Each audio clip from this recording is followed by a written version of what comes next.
it's kind of good that the power's back in the hands of the consumer, because it can just, like, if you don't have the money for music, you can't participate in culture. You kind of want to be a part of it. You kind of want to say, yeah, I was there when they did that, because eventually the world's going to shift in that direction. Even if it is an indie offshoot record label, it's still just really, really hard to get your stuff played. And so for my show, they're usually like really, thrilled to have their stuff on air. I don't have a problem with institutions using the music in its current form. Recognition would be fine, not financial gain.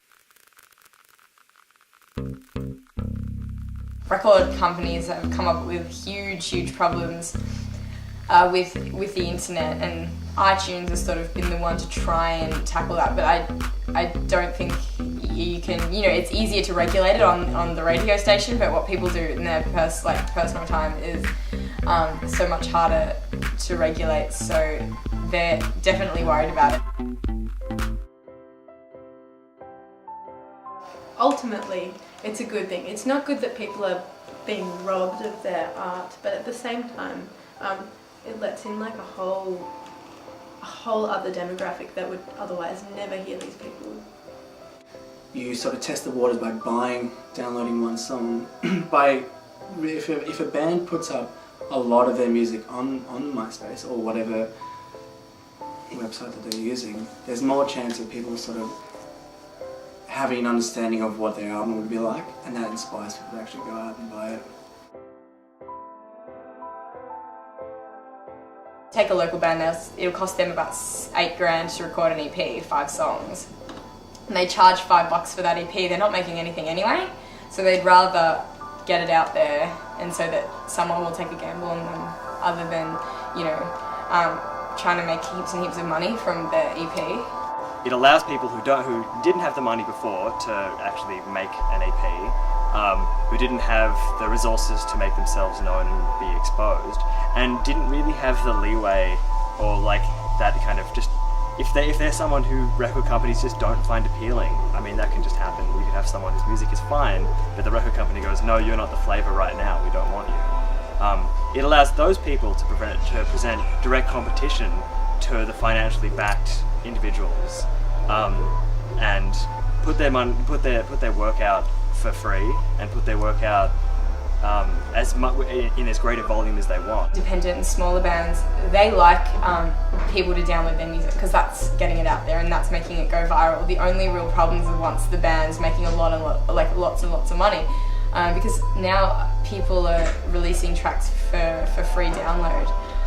Because realistically, when the record companies take so much of the band's profit anyway, unless they're a huge, empire of a band, I don't really think that the bands mind. I kind of find it sick, like, to just rip off an album, rip off a band of their entire CD is a bit too much for me. Like, obviously I don't care if other people do whatever. I don't have that much of a conscience about it. But I'm the type of person that I do want to support the artist, and I do want to actually have their record that they've put out. If you really believe in an up and coming band, you can pay them, or you can, give back something. And it also just means if you can burn their CD for free, you can give it to all your friends and they can do the same thing. And if they really are the real deal, and if they really are talented, people will give back because they actually do appreciate what you do and what you make and your art. Well, I don't have a problem with downloading music because in my view it's try before you buy. I think because there's heaps of research that says, those who download music are more likely to buy more albums than those who don't download music.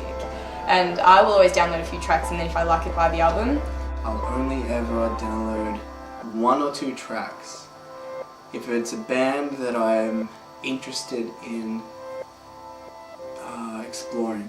If I want to go out and buy their album, I'll suss it out and I'll listen to those tracks, and if I'm not satisfied with just having those 2 tracks, then I'll go out and buy the album. I know personally there are a lot of bands that I would never have heard had I not the opportunity to hear a couple of their songs for free. And it's one of those things whereby a record label is going to go, they're just stealing the music, they're just taking it and they're not giving anything back and that kind of thing.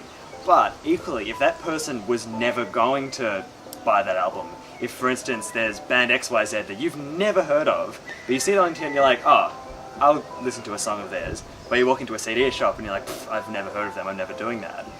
If it increases the likelihood that you will, in some regard, end up giving money to that band, then I don't see why you would have a problem with it.